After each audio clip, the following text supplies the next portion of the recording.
Hi, I'm Mark Sumner, CEO and founder of Robertson Sumner.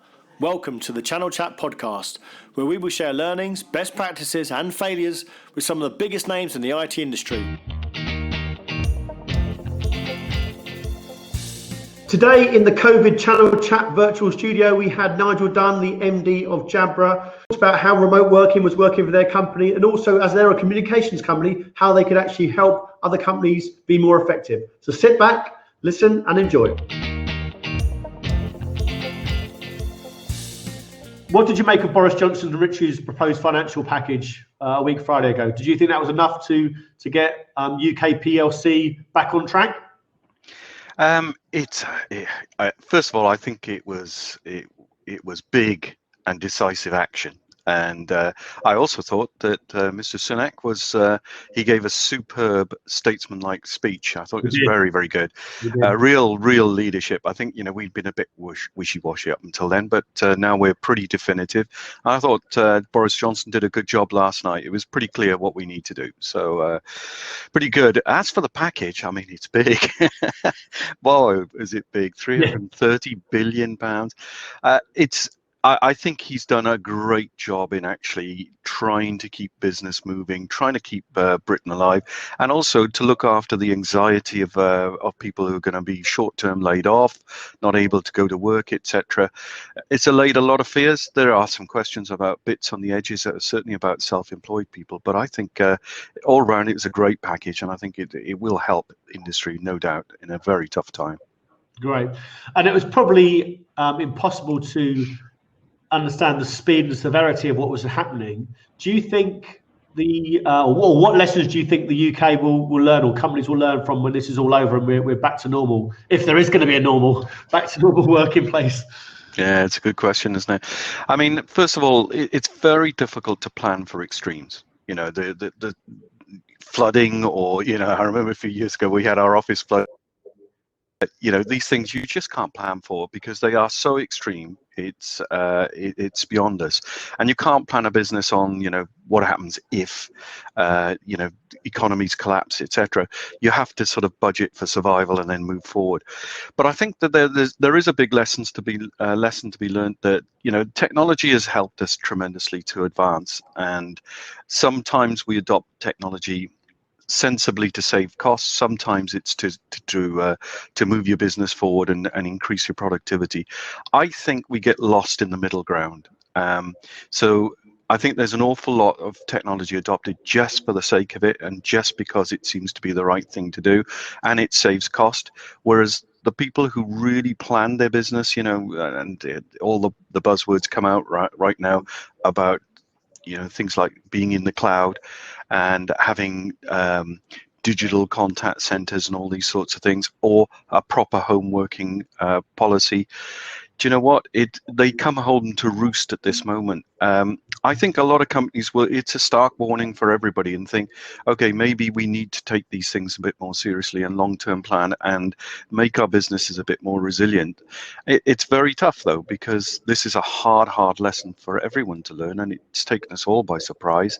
And luckily, a lot of businesses have been able to scramble and put their people at home, and we've been glad to help in some respects on that front. But I think there's some stark lessons for people to learn here. Yeah, because to be honest with you, we weren't geared up for home working at all. We were scrapping around for laptops, etc., etc. But do you think the current situation now will change some bosses or businesses' opinions on home working, or do you think it'll open the floodgates for that to be the normal? Or do you think when this is all over, we'll just go back to normal? We'll all be going back to the offices? I think that there will be pause for thought after this. I think that it's a great example of how powerful home working can be if you do it right. Now, doing it on an emergency basis, it's really tough. There should be certainly some helps and tips going out to people. The problem is there's a lot of scrambling around for equipment because you don't have all of that stuff available. If you've got office-based workers, generally you have PCs still, and the screens are fixed and things like that. So getting people to become home workers overnight has been a really tough task. And I think that's where the lesson lies. Do we plan more for offices to be a little bit more condensed, downsized? Do we plan for more people to be dispersed and use the technology we got available? Because I suppose it's one of these things that the drum has been banged for a long time about changing the way we work, and I think the lessons come home to roost for us. Yeah, and do you think now employees are being forced to work from home? Technology businesses, what's their sort of plan for the medium and the short term and long term? How do they overcome these sort of challenges of people having to work from home, whereas before it might have been a luxury? Yes, I think right now the problem is more to do with the equipment and whether there's enough equipment to do the jobs properly, and that's the first thing. And when you're in an emergency situation like this, that actually becomes the first priority. But actually the real priority is the way people work and how they adapt to the new environment. And I think the problem for home workers is that for me, I've been doing it for years, and it's simple. I've got a setup, I've got a little office and etc. Everything works well. But for people who are just thrust into it, it's a huge culture shock, and it's very difficult to plan the way that you used to plan, because we'd go to work, we'd go in, get to our desk, maybe have a cup of coffee, talk to a few people, and then get on with our jobs. The only thing I can say to people is create that routine for yourself, and also behave as if you are going to work. And when I say behave going to work, I'm sitting here with casual clothes on, but this is actually how I would go into work if I had no customers to see, etc. And I think we got to get into that sort of mindset. We start our day at a certain hour.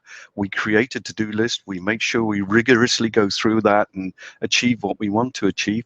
But then there's the social interaction, the bit that we miss at the office, the coffee machine chats, the corridor things. We need to create that in a different way. And this is where the technology comes in. Things like Zoom, Microsoft Teams, etc., and all the wonderful UC platforms we've got. They allow us so many ways to interact.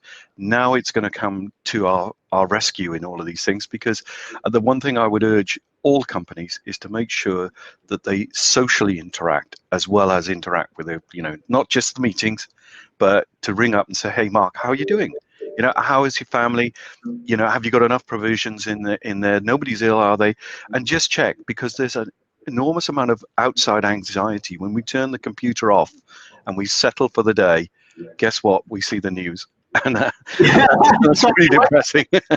Yeah, so the odd social call to see how people are is great. Yeah, how's Jabra adapted to it in the coming weeks?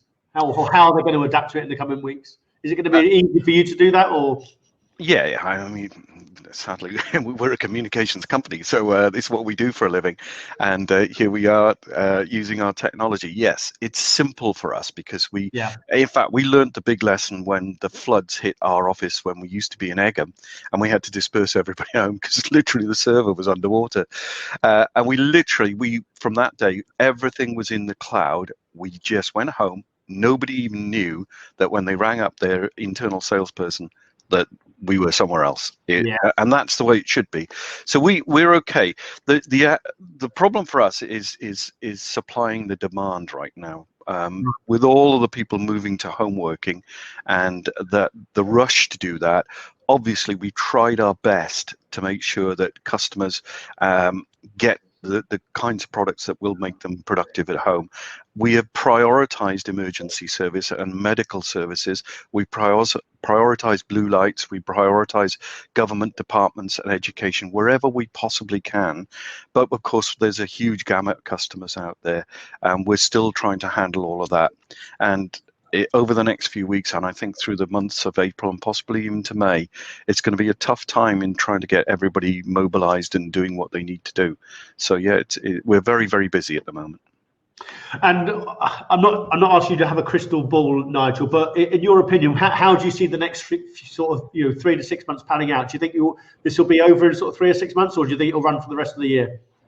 Wow, I'm not a world expert here. But I get the feeling that we're certainly going to be in this phase for anything from 4 to 12 weeks. I certainly, if anything to go by our colleagues over in APAC and China, they obviously went through the first of this very, very quickly.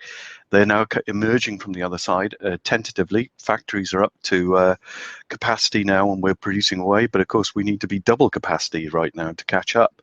I think Europe has got a long way to go. I really do think that we're going to see a lot of this for about 8 weeks minimum, and I suspect it'll be closer to 12, and then we're going to suffer the after effects of it for several months afterwards. I think it's going to be a tough year. Yeah, no, absolutely.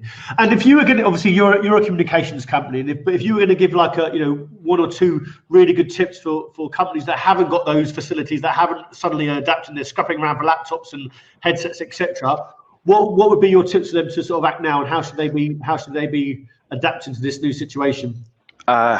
Blimey. I think a lot of the bigger companies obviously moved quickly, and they moved in and got the equipment that they could get their hands on. A lot of companies have had to scramble around. So first of all, cannibalize as much as you can from your current offices. Remember that people may not have particular space at home. People may be living in a house where they've got quite a lot of people in there, and therefore respect the fact that people will not have perfect environments. People may not have their own purpose-made offices. It may be converted bedrooms, could be the kitchen. We have to adapt as a business marketplace to realize that people will be at home. Kids might be in the background, dogs barking. Kids need to be tuitioned as well. Then, so structuring the day is going to be very different. I would say we need to have a lot of business acumen that allows this to happen. There's a lot of parents out there who have kids that they need to spend time with. They're anxious as well. We need to be very careful about how we manage people as well as equipment. But yeah, I think just take what you can.